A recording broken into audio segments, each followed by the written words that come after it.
Eh,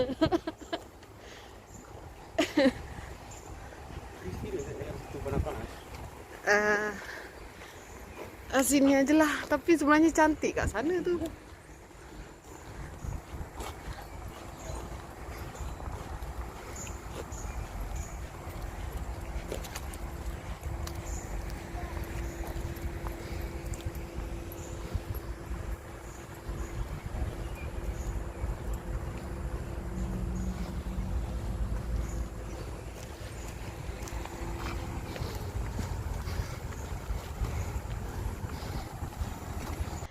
Halo, assalamualaikum warahmatullahi wabarakatuh. Apa kabar korang semua? Saya harap korang dalam keadaan sehat dan selalu diberikan keberkahan di setiap kegiatan yang korang lakukan dekat luar sana. Apa kabar? Apa kabar lagi hari ini? Welcome back dengan saya lagi, dengan background yang masih sama. Harap korang tak bosan. Harap korang tidak bosan dengan background saya yang warna brown ni dan flat, tak ada apa-apa, okay? So, hari ini seperti biasa kita akan kembali bersembang-sembang dengan berbagai topik yang beredar di luar sana yang sebenarnya betul ke tak betul. So, untuk hari ini kita akan membahas tentang rumor. Rumor yang beredar kat luar sana yang mengatakan bahawasanya Singapura kalau tak kerja, government akan gaji setiap bulan. Itulah rumor yang beredar dekat luar sana yang membuat orang, wah, bestnya jadi orang Singapura tak kerja tapi boleh dapat duit, boleh survive, boleh bayar bil apa semua.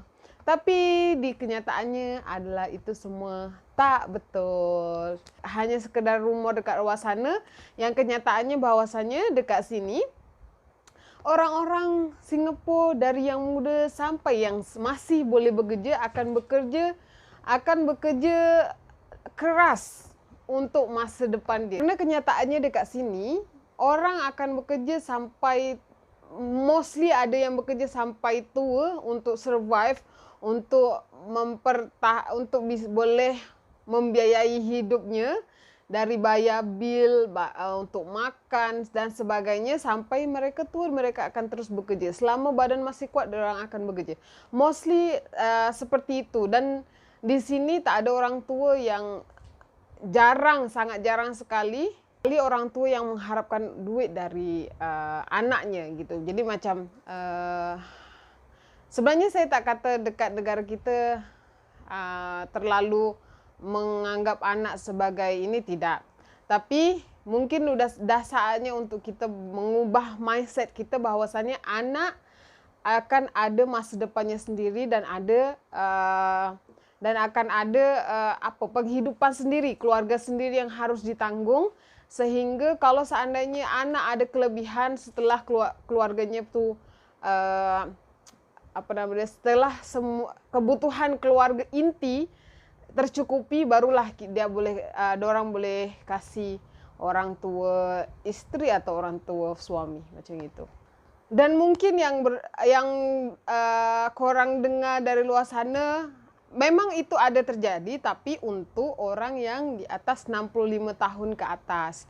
Jadi for your information semua, dekat sini setiap orang yang bekerja, baik dia permanent resident atau baik dia Singaporean dan permanent resident, dorang akan ada potongan gaji. Dorang akan dapat potongan gaji setiap bulannya untuk disimpan di pemerintahan gitu, di government gitu.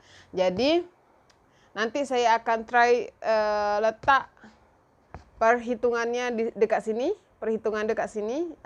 dia punya gambar berapa peratus, nanti saya akan try letak dekat sini. Jadi dekat sini semua pekerja yang bekerja akan dipotong CPF, kecuali dari company memang tak ada potongan CPF, tak ada report CPF. Jadi yang diberikan kepada orang-orang yang di atas 65 tahun ke atas yaitu dari potongan-potongan yang dorang potong selama dia muda dan sampailah dia berumur 65 tahun. Selama dia bekerja, gaji dipotong, disimpan di government, nanti di atas 65 tahun, kita akan dikasih setiap bulan berapa. Tergantung berapa banyak CPF atau berapa banyak uang yang ada dekat dalam akaun kita. Apa kegunaan CPF sebenarnya? Jadi, CPF tu kegunaannya sebenarnya adalah untuk retirement, beli rumah, untuk kesihatan kalau seandainya kita pergi doktor, atau seandainya isteri melahirkan, akan dipotong dari CPF suami. Tergantung seberapa banyak CPF suami dan seberapa boleh yang dipotong dari CPF gitu. Yaitu bukannya orang tak bekerja dan dibayar dengan government. Kalau macam gitu buat apa kita semua bekerja kan? Lebih baik kita dekat rumah tapi kita dapat duit dari government. Ya tak? Kalau macam gitu senanglah gitu, semua orang dekat rumah leha-leha dapat duit kan, senang. Tapi kenyataannya tak macam gitu. Dekat sini mostly orang akan bekerja keras semasa dia muda. Kadang-kadang ada yang bekerja sampai dua kerja atau bahkan mungkin ada sampai 3 kerja gitu. Biar untuk boleh penghasilan yang lebih. Karena pada kenyataannya government dekat Singapura ni dia akan mengajarkan semua rakyatnya untuk lebih mandiri, untuk lebih boleh survive atau untuk boleh membiayai hidupnya dengan kerja keras sendiri. Dia tak akan kasih kita untuk leha-leha. Kita siapa? Kita bukan anak sultan yang tak kerja, habis dapat duit gitu. Habis dari lahir dah kaya. Kalau lahir dah kaya, okeylah tak kerja dapat duit ya kan. Kalau yang macam kita orang biasa-biasa ni, dari lahir biasa aja, tak adalah banyak duit. Jadi kita harus kerja keras untuk kita boleh dapatkan apa yang kita nak, apa yang nak kita beli. Macam gitu. Kenapa saya explain tentang ni dan kenapa saya jelaskan kenapa tentang ketidakbetulan atau isu yang tak betul yang mengatakan bahawa orang Singapura kalau tak kerja tak kisah dapat duit setiap bulan. Karena banyak betul yang cakap macam ni, best lah tinggal dekat Singapura tak kerja tapi banyak dapat duit. Padahal pada kenyataannya tak seperti itu korang semua.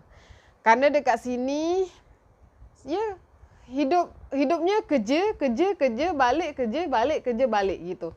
So memang macam mungkin korang boleh tengok dekat video saya atau yang berkawan dengan Instagram saya boleh tengok kalau saya jarang sangat jumpa dengan kawan sebab masing-masing dengan kita tu busy masing-masing. Busy kerja masing-masing.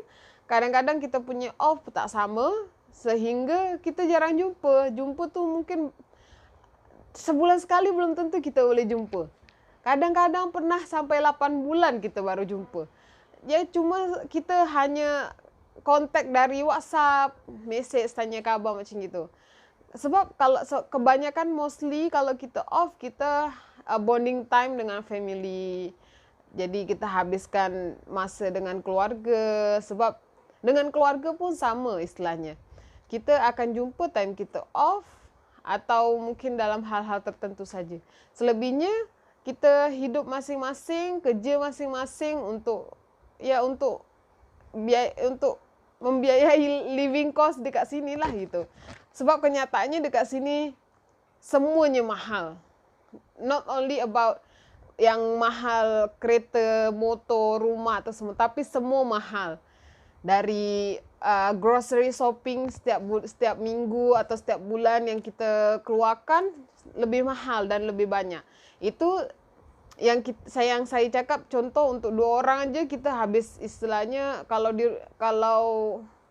berdua je ratusan walaupun ya di atas 300. Jadi saya harap setelah korang tengok video ni korang boleh faham kalau seandainya memang dekat sini tak sesenang yang korang bayangkan dan tak sesantai yang korang bayangkan gitu. Jadi mudah-mudahan dengan video ini boleh clear, boleh menjelaskan apa yang selama ni menjadi bayangan korang kalau hidup dekat sini best gitu. ini sebelum saya kasih closing, sebelum saya penutupan, saya kasih contoh. Contoh dekat sini gaji kita 2.000. 2.000 untuk umur maksimum 30 berapa ya? Sorry, untuk umur sampai 65 atau 65 kalau tak salah. Itu kita punya potongan CPF tuh 20%. Jadi kalau seandainya gaji 2.000, kita cuma mungkin bawa balik dekat rumah dalam 1.004 atau 1.003 lebih, macam gitu. Jadi seberapapun besar gaji dekat sini, kita terimanya sedikit juga gitu, tak besar gitu, tak macam kenyataannya. Kalau dekat sana kan kalau kita gaji 10 juta ya kita terima 10 juta gitu. Kalau dekat sini tidak begitu. Oke, hopefully korang boleh paham dan penjelasan saya jelas sejelas-jelasnya untuk korang semua. Jangan lupa jaga kesehatan. Jangan lupa masih tetap harus pakai mask, dan mudah-mudahan semua penyakit sekarang ini boleh segera pergi, boleh secepatnya pergi, dan kita boleh hidup seperti dahulu kala tanpa mask gitu. Okay, I'll see you on my next video. Bye bye. Assalamualaikum warahmatullahi wabarakatuh. See you.